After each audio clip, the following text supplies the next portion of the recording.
The street was ordinary. That was the thing nobody could quite process afterward. That it ended on an ordinary street, in an ordinary neighborhood, in a house that looked like 100,000 other houses in Medellin. A middle-class block called Los Olivos, the kind of place where people hung their washing on the line and went inside in the evenings and didn't ask too many questions about their neighbors. On the morning of December 2nd, 1993, an 8-man unit from Search Block, Colombia's specialist anti-cartel police force, burst through the door of a safe house at number 45, Avenida El Poblado. They had tracked the man inside through his own voice, his own phone calls. A surveillance operation had traced his transmissions to this block, to this building, to this room. And now the door was open, and there was nowhere left to run. His name was Pablo Emilio Escobar Gaviria. He was 44 years old. He had spent the last 16 months as the most wanted man in the Western Hemisphere, moving from safe house to safe house in the city he had once owned, surviving on the loyalty of a shrinking circle of men while governments, intelligence agencies, and a vigilante death squad all closed in around him. The men who burst through the door found him already moving, grabbing his bodyguard Alvaro de Jesus Agudelo, a man known to everyone as El Limón, and running for the stairs. They made it to the roof. They ran across the adjoining rooftops in the blazing Medellin midday, 2 men trying to outrun a net that had been tightening for a year and a half. Gunfire cracked through the neighborhood air. El Limón went down first, then Pablo, shot in the leg, then the torso, then the ear. The bullet that entered through his ear traveled into his head and did not come out.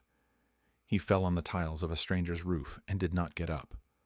The photograph taken in the minutes afterward, Search Block officers standing over his body on that rooftop, grinning, some with their fists raised, traveled around the world before the day was out. The most powerful drug lord in the history of the planet, dead on a terracotta roof in the city of his birth, one day after his birthday, wearing jeans and a white t-shirt and no shoes.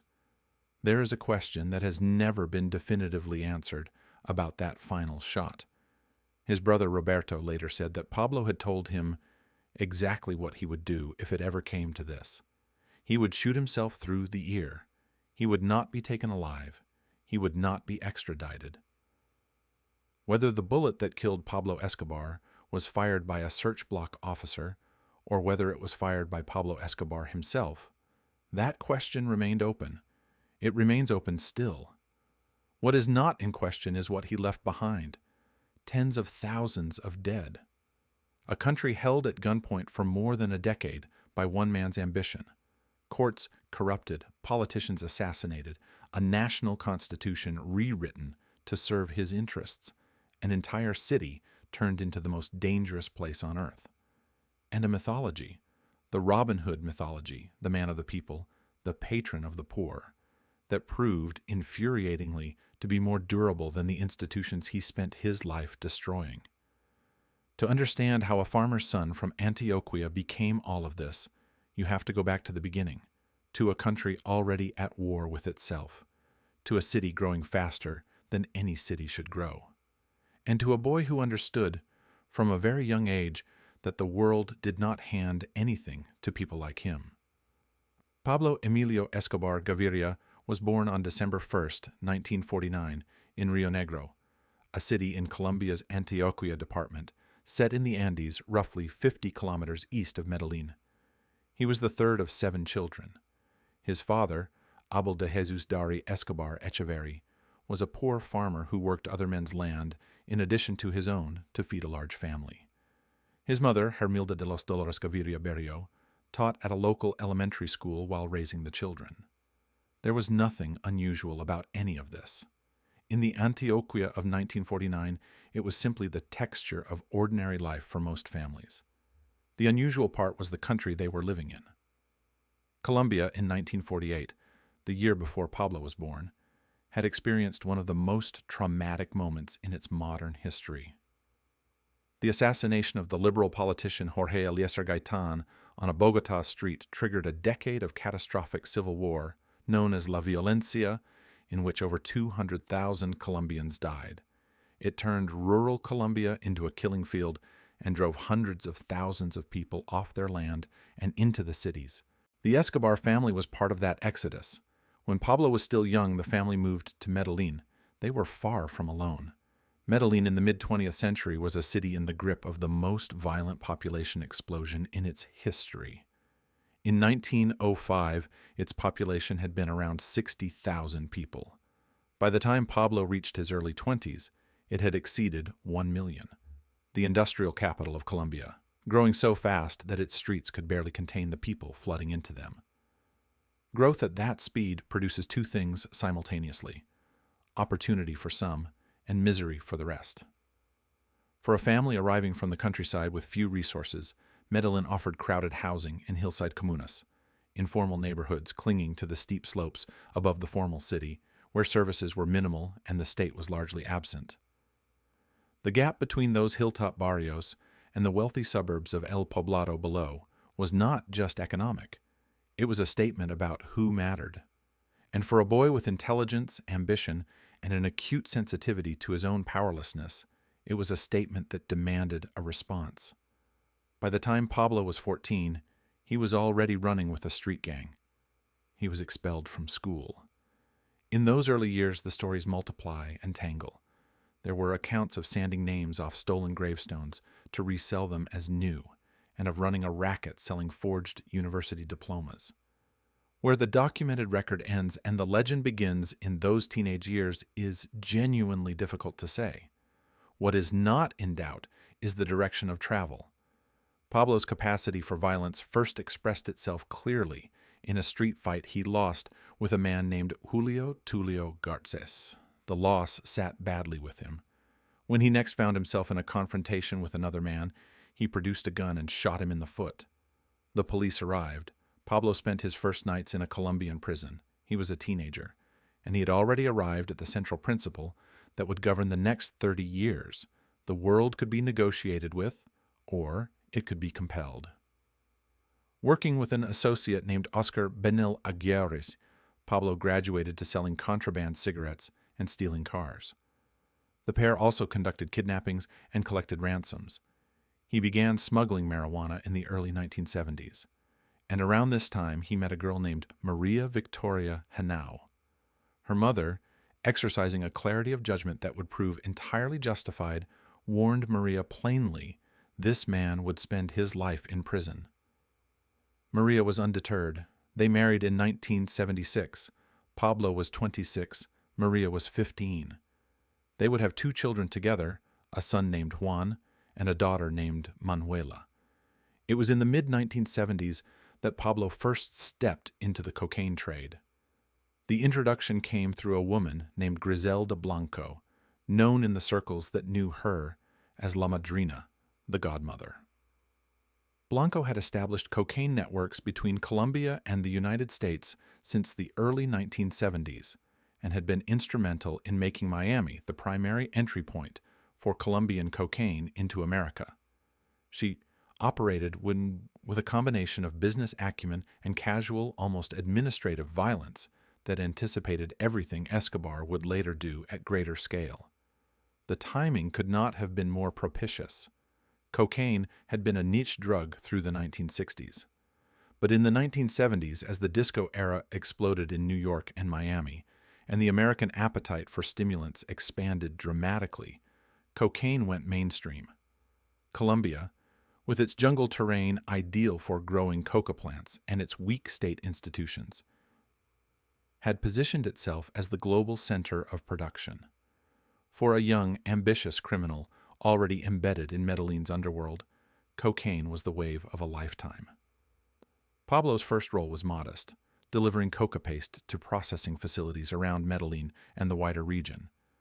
But he was incapable of modest ambitions. He watched and learned. He asked questions and remembered the answers.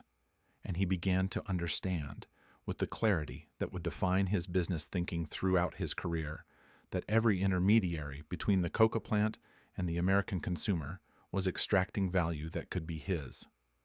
Before we follow him into what came next, I want to take a moment to tell you about this channel.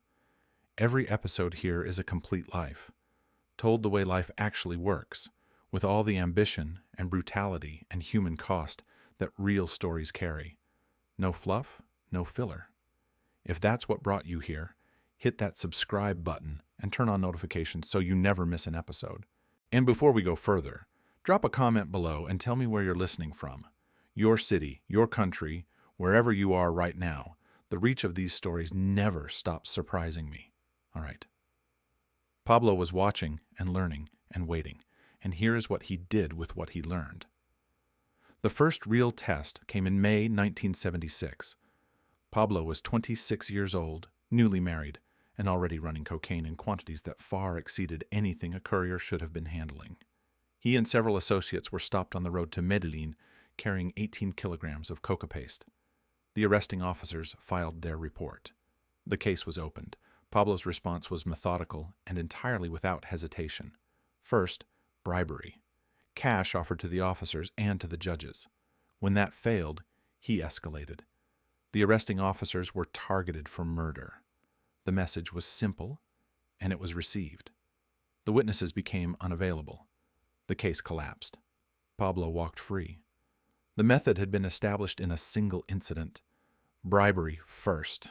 Always bribery first because it was cheaper and left no bodies to complicate things. But if bribery failed, violence. And if violence was required, it would be administered without sentiment and without limit.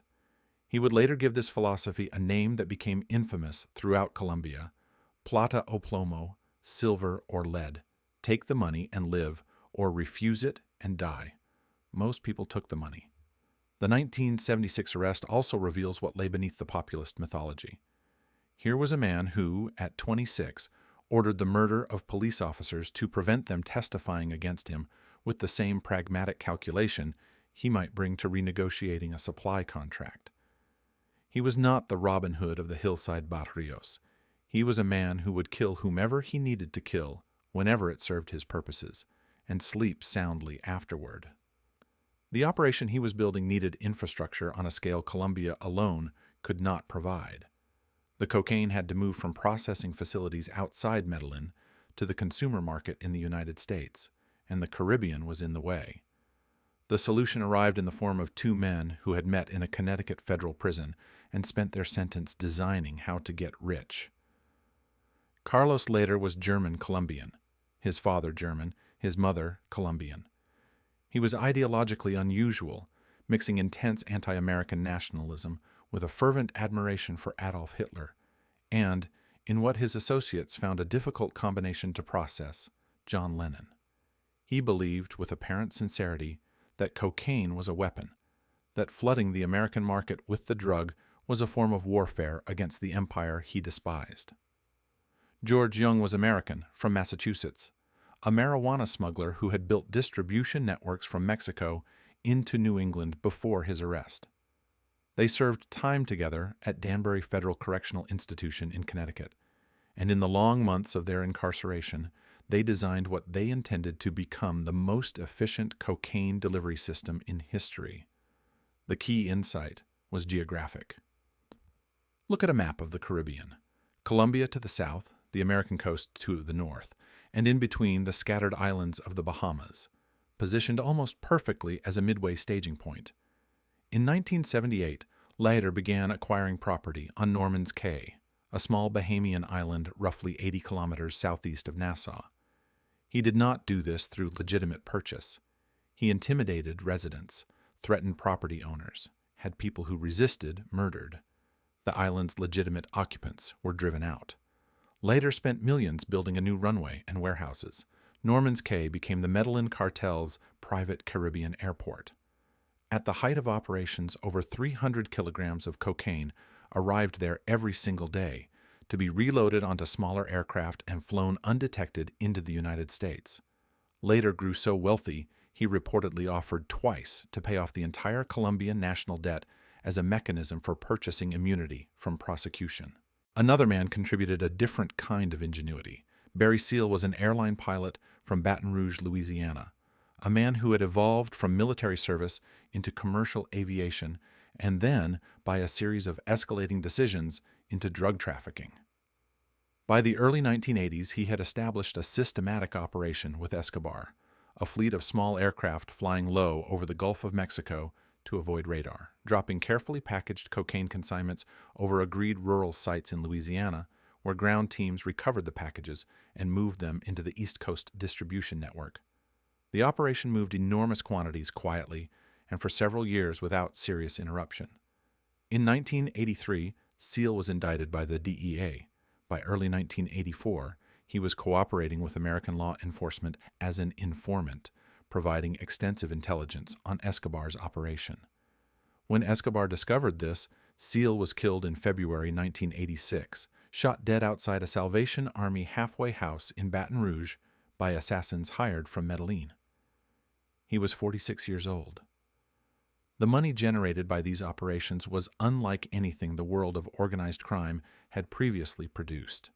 The Medellin Cartel, Pablo Escobar, his brother Roberto as financial overseer, and their associates, was generating revenues of approximately $70 million per day at peak.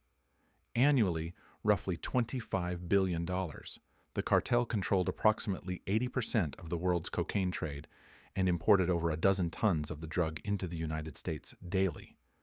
Pablo Escobar was by any measure one of the wealthiest people on the planet, and the wealth was so extraordinary it created its own logistical problems. Roberto later recalled spending $1,000 a week simply on rubber bands to bundle the cash into stacks. Roughly 10% of the cartel's income was lost to spoilage, eaten by rats, destroyed by damp, or simply misplaced. In 2020, Pablo's nephew Nicholas found $18 million hidden inside the wall of a former Escobar residence. Pablo used the money to build a world. On approximately 20 square kilometers of land around Puerto Triunfo, about 150 kilometers east of Medellin, he developed Hacienda Nápoles, the Naples estate. He constructed a Spanish colonial house at its center, a sculpture park, a kart racing track, a bull ring, and a personal airport. He planted a zoo stocked with animals imported from around the world, zebras and hippos and antelopes and elephants and giraffes and ostriches and ponies. He collected vintage and luxury cars and motorcycles by the dozens.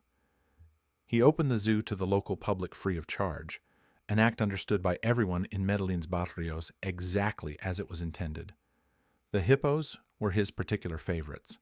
He imported 4 from a zoo in the United States. They thrived.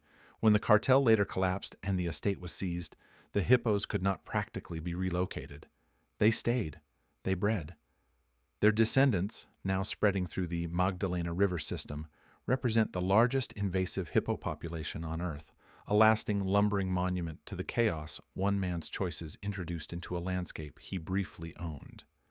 Beyond the hacienda, Pablo owned a pink mansion on Miami Beach, registered in his own name, seized by the U.S. government. A grand estate on the Rosario Islands off Colombia's Caribbean coast, and hundreds of additional properties throughout Colombia, used primarily to conceal money that was still being found decades later. In September 1979, the Colombian government signed an extradition treaty with the United States. It came into effect in March 1982. For Escobar, this was an existential threat. Colombian prisons could be managed through corruption. An American federal conviction was different, a concrete cell with no leverage and no allies. The treaty had to be destroyed. His campaign against extradition operated on 2 tracks. The first was terror, systematic kidnappings, murders, and bombings targeting those who supported enforcement. The second was politics. In 1982, Pablo Escobar stood as a candidate for the Colombian Liberal Party, arguing that the extradition treaty was a surrender of Colombian sovereignty to American imperialism. He was also handing out cash and funding civic projects, and cultivating an image as the man who cared about the forgotten poor. In March 1982, Pablo Escobar was elected to the Colombian Chamber of Representatives.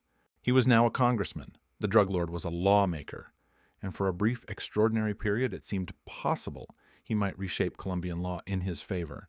But the political strategy almost immediately began producing consequences he had not fully calculated.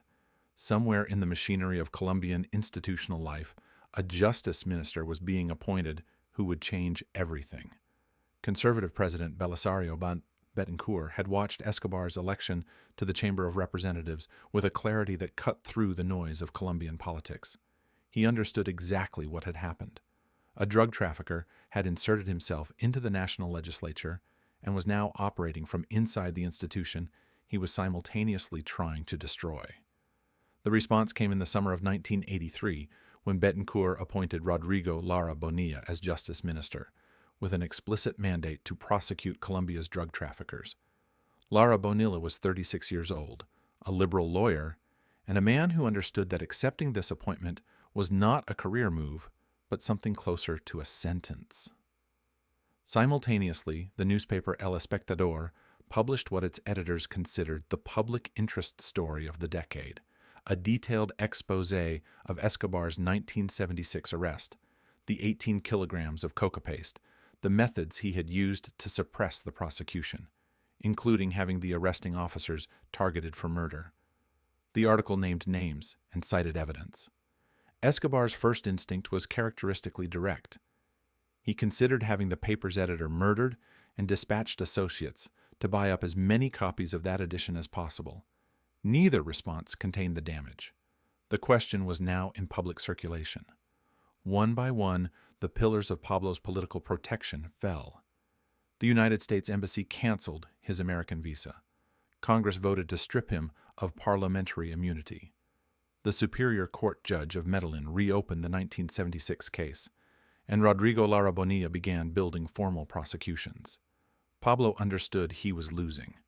His response was the letter, a document published on January 20th, 1984, announcing his resignation from the Chamber of Representatives. It was a masterclass in the rhetoric of victimhood, invoking the language of the people's champion persecuted by institutional corruption. It was, as political theater, impressive. But behind the performance was a man who had concluded that the political route was exhausted. The next chapter would not be played out in a debating chamber.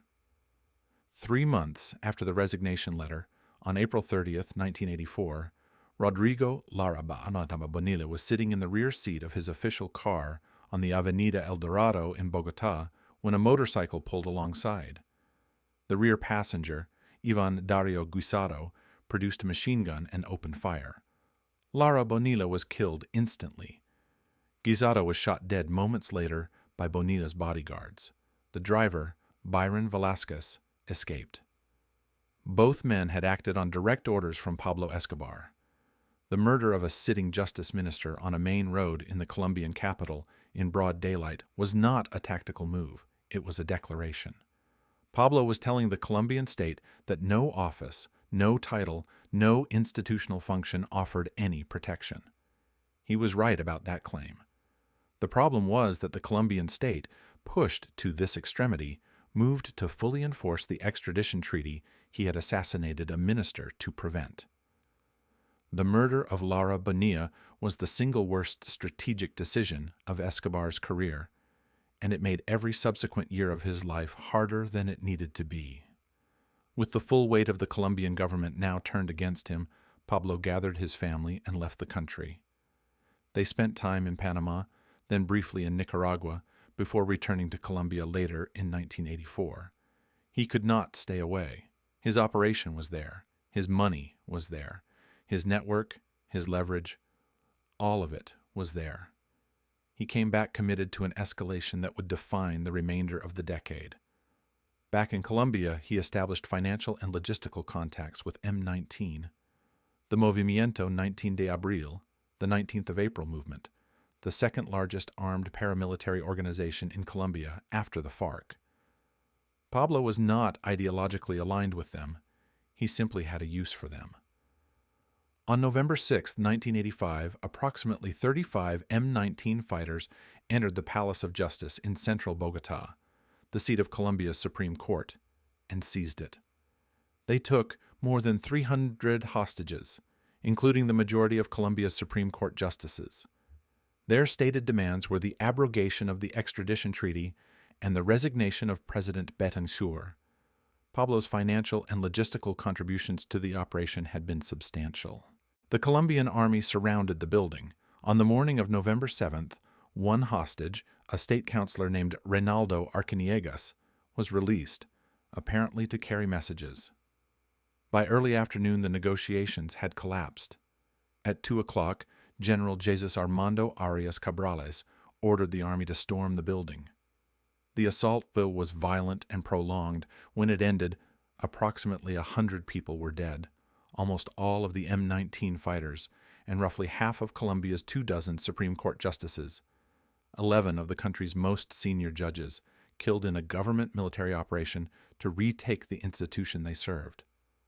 Large quantities of documents and evidence relating to drug trafficking prosecutions were destroyed in the fires triggered by the Army's use of explosives. This destruction was in all probability accidental, a consequence of combat in an enclosed space, but its effect served Escobar's interests directly. Years of gathered evidence, documentation of criminal networks, case files that had taken prosecutors a decade to compile, all of it gone. The full accounting of the Palace of Justice siege took years to begin and has never been completed. Human rights investigators later established that several survivors of the initial assault were subsequently forcibly disappeared by the Colombian army in the aftermath. General Arias Cabrales was convicted in 2010 of forced disappearance and sentenced to 35 years. Whether Pablo Escobar had specifically desired the destruction of those documents is debated. What is clear is that he had financed an operation that killed 11 Supreme Court justices and destroyed the evidentiary foundations of multiple prosecutions against him. Betancourt's government never recovered. The 1986 elections delivered the presidency to Virgilio Barco, who came to office committed to harder action against the cartels. By January 1987, Colombian police were tracking Escobar's movements with enough precision to intercept a convoy traveling from Hacienda Nápoles to a Medellin safe house. Pablo was traveling separately and escaped. But Maria and the children, Juan and Manuela, were in the convoy. They were arrested and held for several hours. It was an unmistakable signal that the state's capacity to find him was improving faster than his capacity to evade. None of this slowed him. In the middle of the 1980s, while the political and military pressure mounted, the Medellin Cartel reached the apex of its power. $70 million a day, 80% of the world's cocaine supply, a dozen tons entering the United States daily. And Pablo continued his public image operation, distributing cash to the poor of Medellin, funding parks and roads and civic amenities, dressing as Santa Claus at Christmas to hand out gifts in the city's poorest neighborhoods. Most spectacularly, he poured money into Atlético Nacional, Medellin's football club. From a mid-table outfit, Nacional was transformed within a few years into one of the strongest clubs in South America. In 1989, they won the Copa Libertadores, the Pan-South American Football Championship, defeating Club Olimpia of Paraguay on penalties to become the first Colombian club in history to win the tournament. For Pablo, it was simultaneously a propaganda coup and a money-laundering vehicle. For Medellin, it was something genuine, the right to feel proud of itself. But none of this public largesse softened the reality of what Medellin had become under Escobar's dominion. By the end of the 1980s, the city was statistically the most dangerous on earth. In 1991 alone, 7,237 people would be murdered there, an average of nearly 20 per day, a rate of 266 per 100,000 residents. Colombia as a whole recorded over 25,000 violent deaths in 1991, rising to over 27,000 in 1992. One violent death every 20 minutes, around the clock, every day. Pablo Escobar did not cause every murder in Medellin during those years, but no honest accounting can avoid the conclusion that he bore more responsibility for the condition of Colombia at the end of the 1980s than any other single human being. And then he did two things that removed any lingering ambiguity about the nature of the man. In the presidential campaign of 1989, a candidate named Luis Carlos Galen had emerged as the clear frontrunner. Galen was a liberal politician from the same New Liberalism faction that Rodrigo Lara Bonilla had belonged to, and he had been a consistent, prominent, and deeply personal Escobar critic for years. He had refused Pablo's financial backing.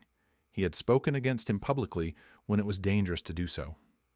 He had positioned the elimination of the drug trade as the central commitment of his campaign, and the polls showed he would win. On August 18, 1989, Galen was addressing a large rally in Soacha, on the outskirts of Bogotá, when gunmen opened fire. He was shot multiple times and died shortly afterward. He was 45 years old. Pablo Escobar had ordered his assassination. Cesar Gaviria Trujillo stepped forward to replace Galen as the liberal candidate and committed himself to the same fight. Pablo identified Gaviria Trujillo as the threat and decided to remove it. The method he chose removed any remaining possibility that anyone could still tell themselves a story about Pablo Escobar as a complicated man who had his reasons. On November 27, 1989, Avianca Flight 203 departed Bogotá's El Dorado Airport at 7:13 in the morning, bound for Cali. 5 minutes after takeoff, at an altitude of approximately 4,000 meters, the aircraft was destroyed by an explosive device hidden in the luggage hold.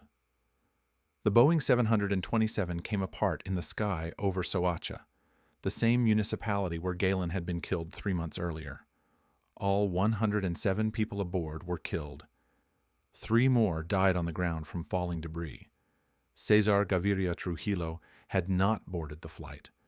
Pablo had received intelligence that Gaviria Trujillo would be on flight 203. The intelligence was wrong, and so 107 men and women who had nothing to do with Colombian drug politics, who had boarded an aircraft on a Tuesday morning to travel between 2 Colombian cities for whatever ordinary reasons ordinary people travel, were incinerated in the sky because a drug lord had acted on incorrect information. The cold, absolute cynicism of it represented something that went beyond even the worst of what Escobar had done before.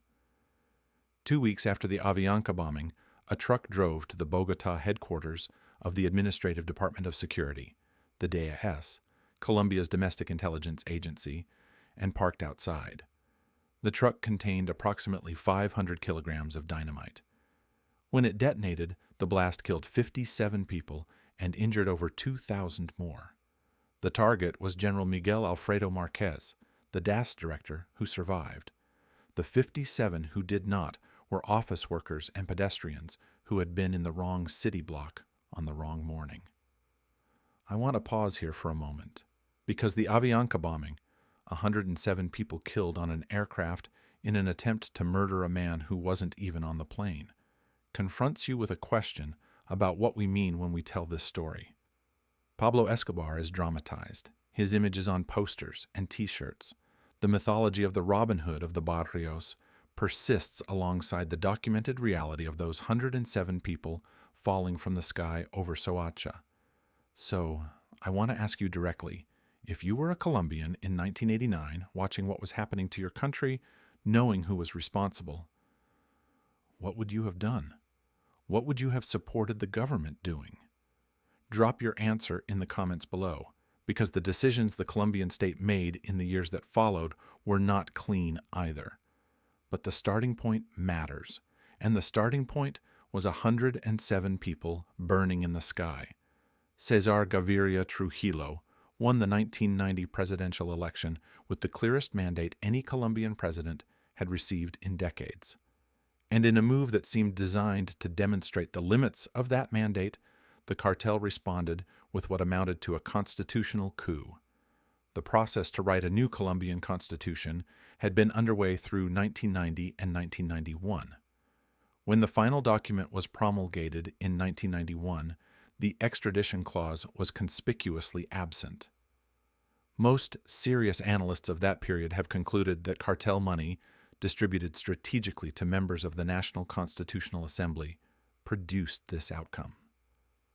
Pablo Escobar had bribed a constitutional assembly into rewriting a nation's foundational legal document to exclude the provision that threatened him most. It was, by any measure, one of the most successful pieces of lawfare ever executed by a criminal organization against a democratic state. With the extradition threat temporarily neutralized and his position increasingly untenable, Pablo made the decision that his enemies considered the most audacious move of his career. He surrendered. He surrendered on his own terms, and his terms were extraordinary. He would serve a maximum of 5 years. He would not be extradited, and he would build his own prison. La Catedral, the cathedral, was constructed on a hilltop above Envigado, on the outskirts of Medellin, looking down over the city. Pablo had it built according to his specifications, and his specifications reflected exactly what he understood the building to be: not a place of punishment, but a fortress of protection. It had a football pitch. It had a jacuzzi. It had a bar with a waterfall feature. It had a private telephone line, through which Pablo continued managing his empire. It had a telescope trained on Medellin below. The guards were his people, or people his people had approved. The perimeter was designed to keep enemies out, not to keep inmates in. The Colombian press, with mordant accuracy, took to calling it Hotel Escobar. The Gaviria Trujillo government's agreement to these terms has been analyzed and criticized ever since. The context provides some explanation. Colombia in 1991 was recording over 25,000 violent deaths per year, simultaneously fighting the cartel and multiple guerrilla organizations, and presiding over institutions so corrupted that conventional law enforcement had demonstrably failed. The deal: Pablo in a comfortable facility for 5 years, no extradition, an end to bombings, was, from the government's perspective, the least bad option available. It was also no real option at all. By early 1992, Colombian media were reporting what Medellin's criminal underworld had known for months. Pablo Escobar was running the Medellin Cartel from La Catedral without interruption. He was receiving associates. He was making decisions. He was, in the one respect that mattered, as free as he had ever been. Under mounting pressure, the Gaviria Trujillo administration decided in July 1992 to transfer Pablo to a conventional prison. He was informed of the decision in advance, through a source that has never been definitively identified. Pablo had had a false wall built in La Catedral, concealing a pre-constructed escape tunnel. He removed the wall, walked through the tunnel, and disappeared into the fog of the Envigado hillside. The government arrived to conduct the transfer and found an empty building. Later that same day, Pablo gave a radio interview, broadcasting live, his voice carrying into every home in Colombia, taunting the government from somewhere in the Medellin cityscape. He said he would return to custody if he was permitted to serve the remainder of his sentence at La Catedral. The government declined, and the most intense manhunt in the history of South America began.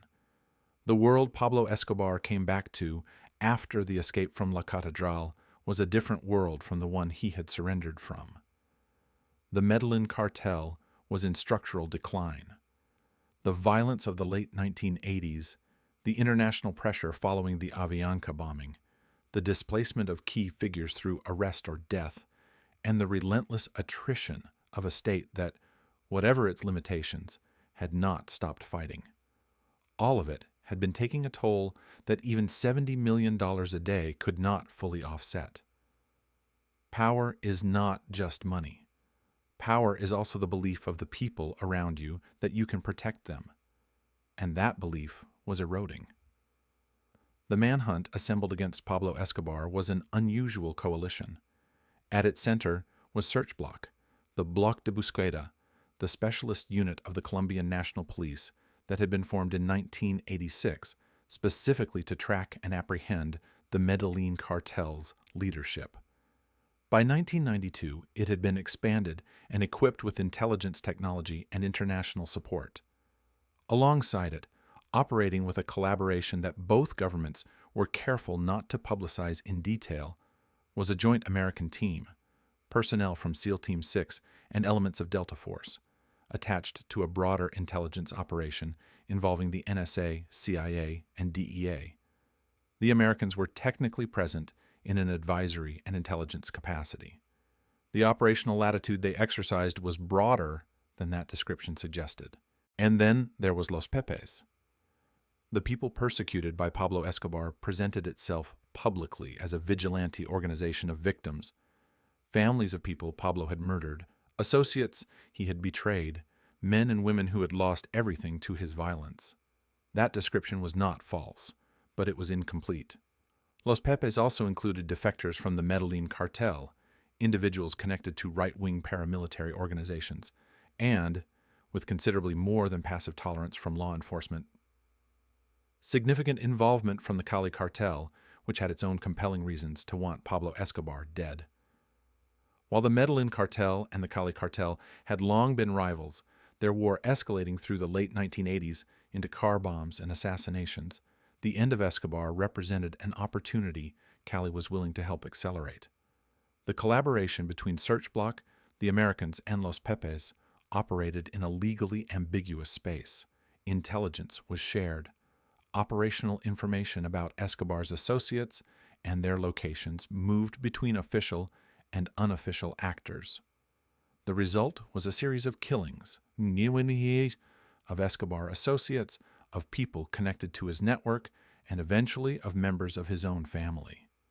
Pablo's brother-in-law was killed by Los Pepes during the manhunt. His lawyers were targeted. His accountants were targeted. His safe house network was being dismantled, not always through arrests.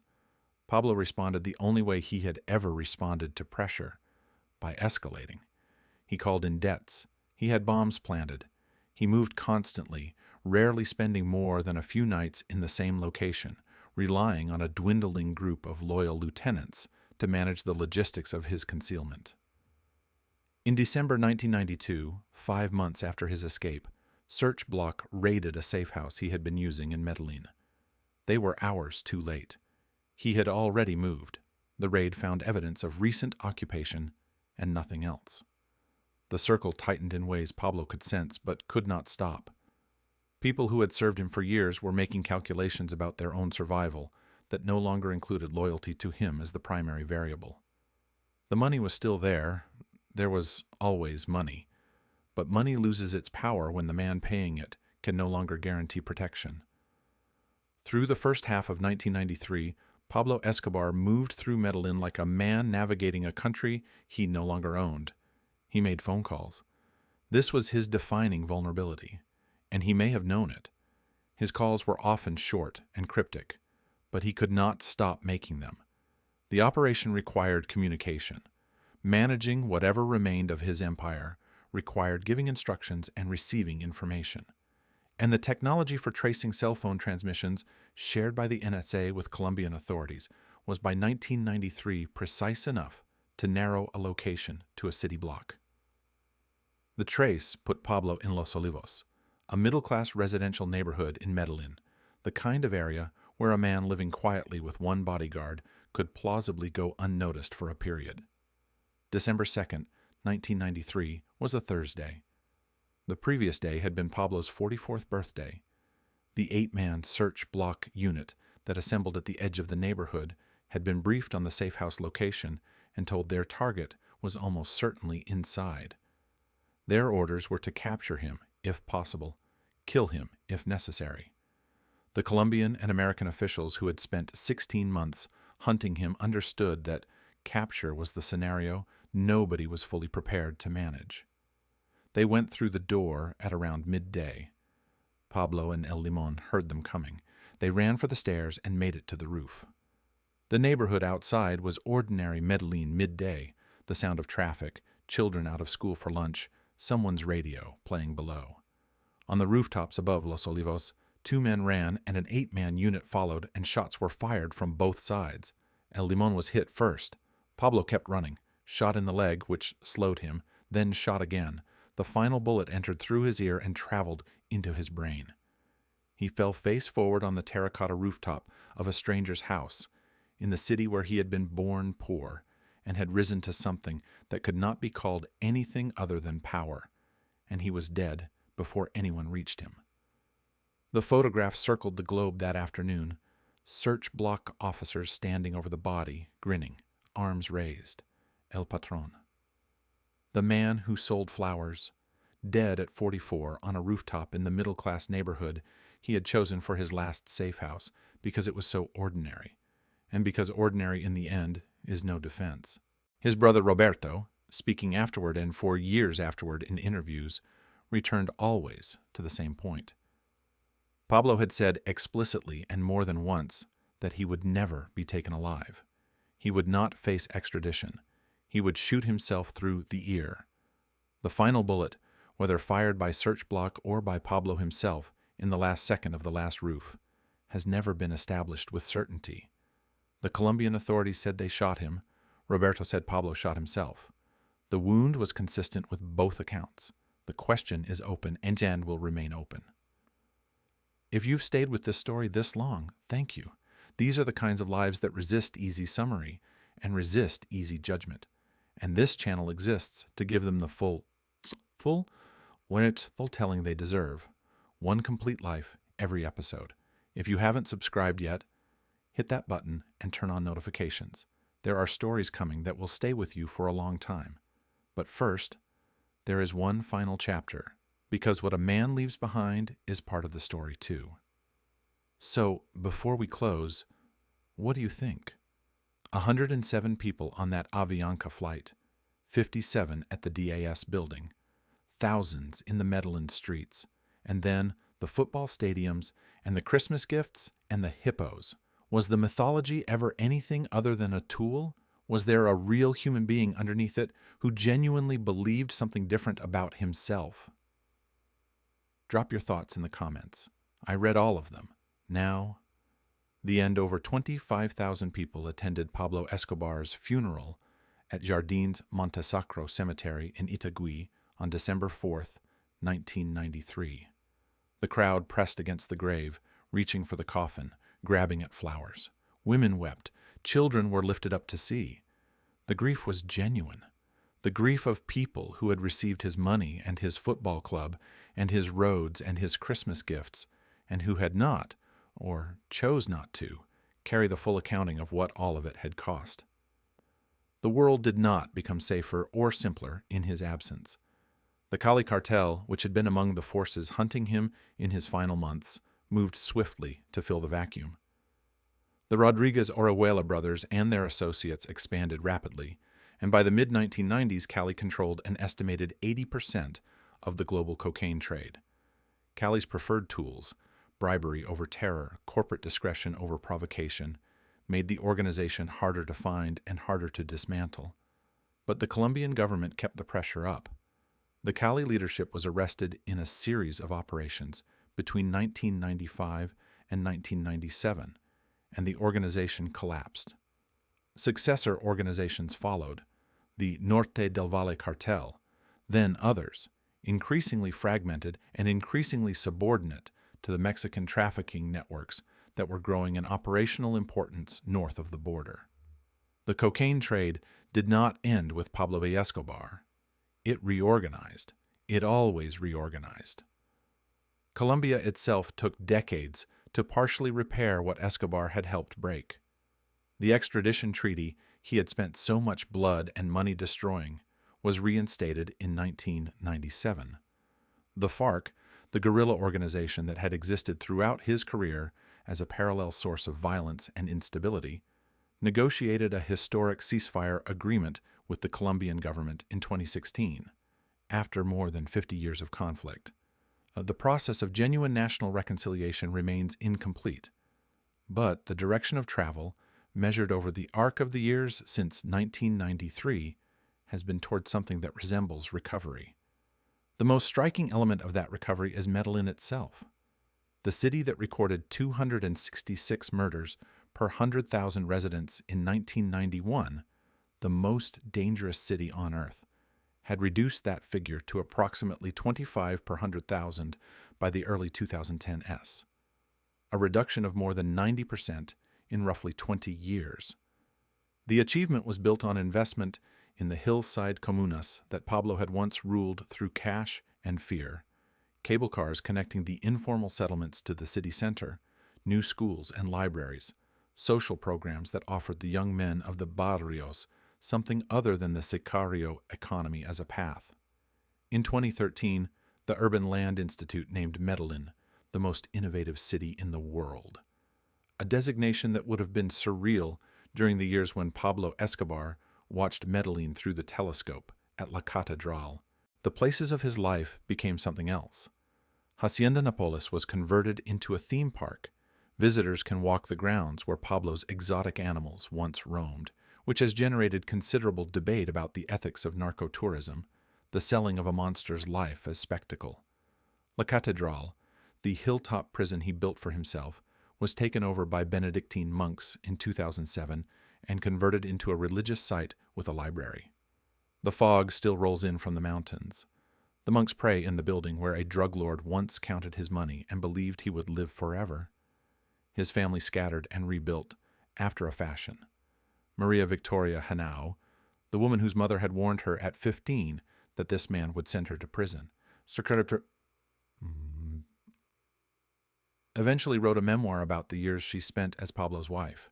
She described a man who, in domestic moments, was capable of warmth and genuine attachment to his children, and who also ordered killings and filled their lives with a terror that was permanent and inescapable. Her account is not a defense.